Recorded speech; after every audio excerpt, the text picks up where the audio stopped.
Thank you, Eric, for the invitation. I really appreciate it. It's an honor to be here, part of this amazing seminar. Great wines, obviously. I guess, does it say winemaker? No, okay, good.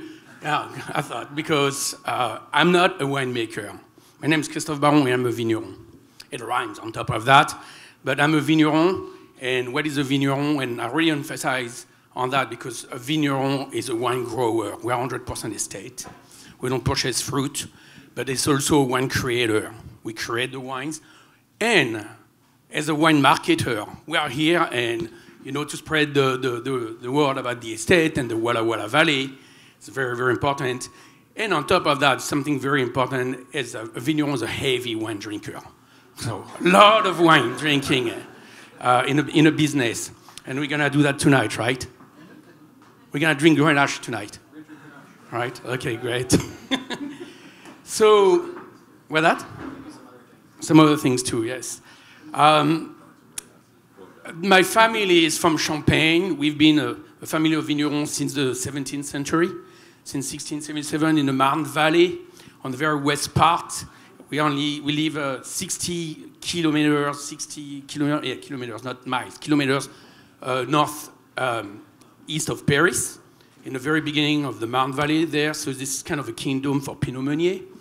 And I went to school in Avise, Champagne, and Burgundy, in Beaune, and Dijon. And every time I'll come back, my dad will ask me, okay, well, when are you going to come back and work with the family? And I said, I'm not interested to work with the family. I want to go and travel the world. And I worked in the Barossa Valley. I worked in New Zealand. Worked even in Romania.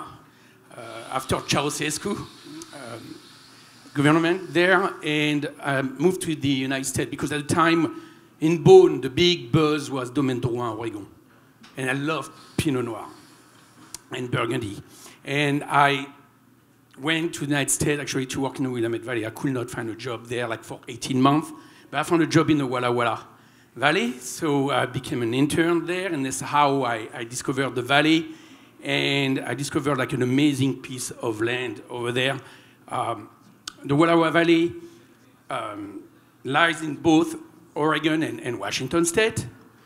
And the city of Walla Walla, the town, is on the Washington State side. And this vineyard, the Stones, I call them the Stones. It's the, people, there's an AVA now called the Rock District, but I like to call them the Stones, the cobblestones.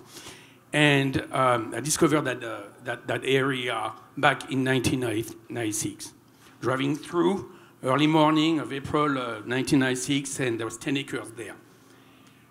Orchards everywhere, and there was only 10 acres open of literally littered with cobblestones, the size of a fist to like a softball. And I was with a friend of mine. I asked him to pull over.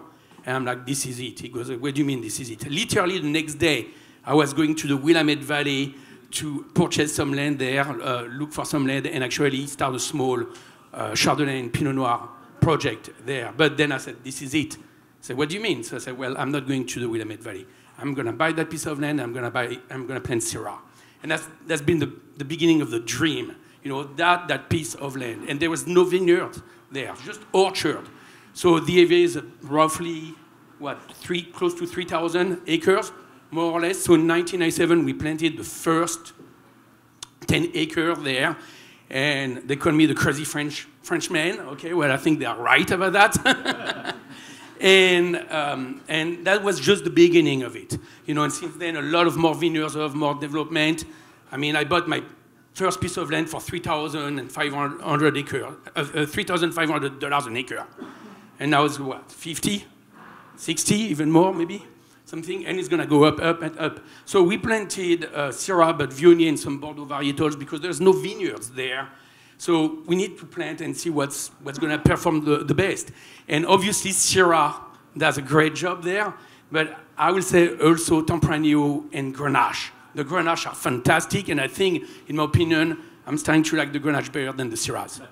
From the God only knows, for instance, yeah, we have wine called God only knows.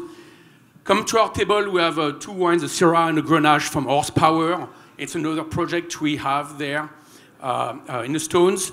So that specific wine, it's 100% Syrah. The vineyard was planted when most of you guys were having fun, eating burgers and eating hot dogs and drinking some rosé.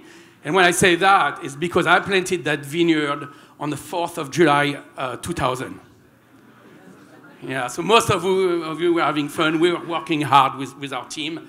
We planted grapevines, and we planted the first grafted vines resistant to phylloxera in the valley. This is the oldest vineyard, so grafted vines. What Todd has is ungrafted vines there, right? Correct?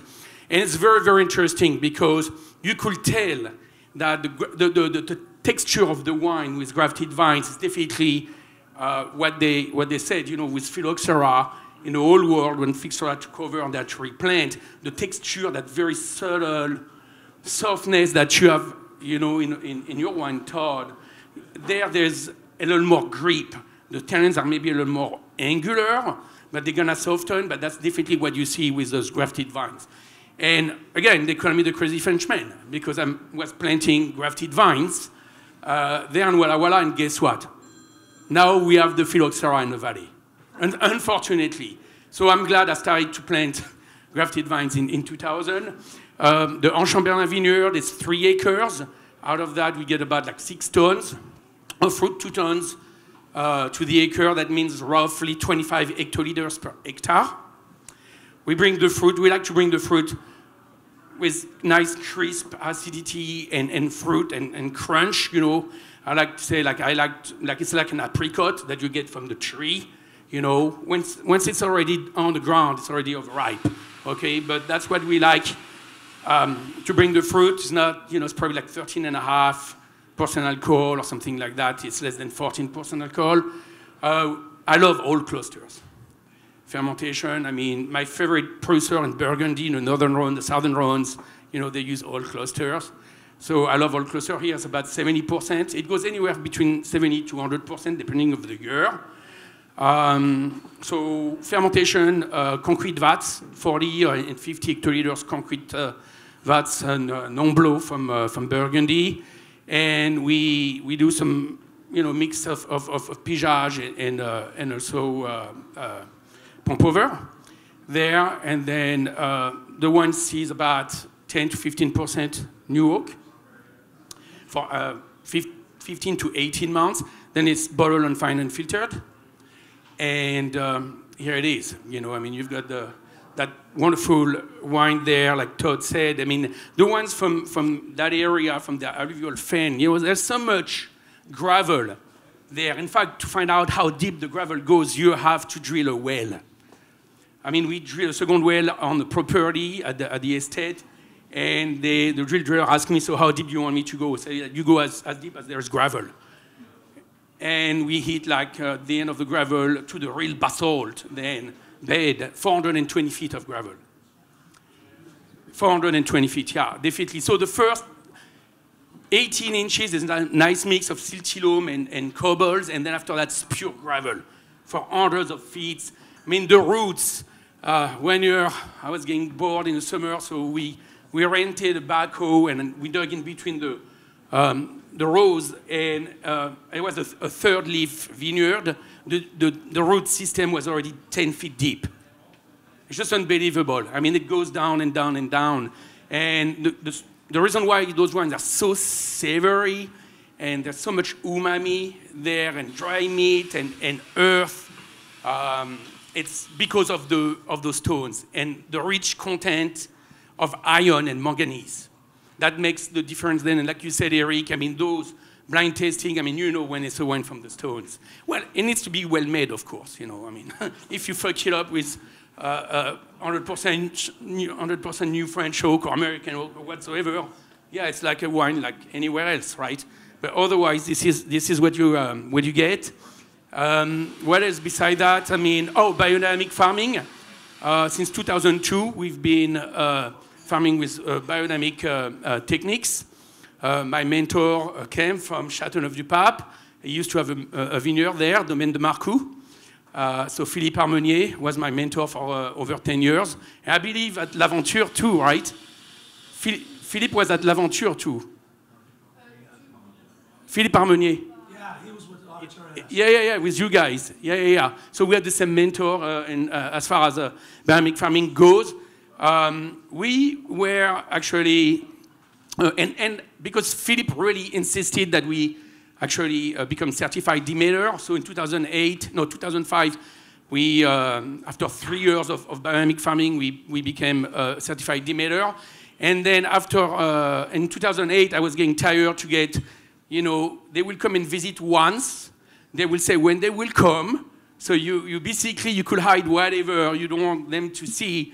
And I felt like, it became like a very expensive policeman looking over my shoulder. And they will send me an invoice between $8,000 and $10,000 a year. That was back in 2008. And like, if that, at the time, with $10,000, you can buy a lot of great Burgundy and champagne and Barolo and whatever. So I just said, I don't need a policeman, to look at what we are doing. So basically, in vino veritas, the truth is in a bottle, and this is what you have here today. I hope you enjoy the wines. Definitely, those wines need food, definitely. And for me, being a vigneron is like when I go to a restaurant and I see a table and people having our wines, having a great time, I'm like, okay, well, mission accomplished. Yeah. Because we sell pleasure, and that's what wine is all about, getting the people together. And that's about it. So I look forward to seeing you upstairs and test some horsepower wines. Thank you very much. Thank you, Christophe.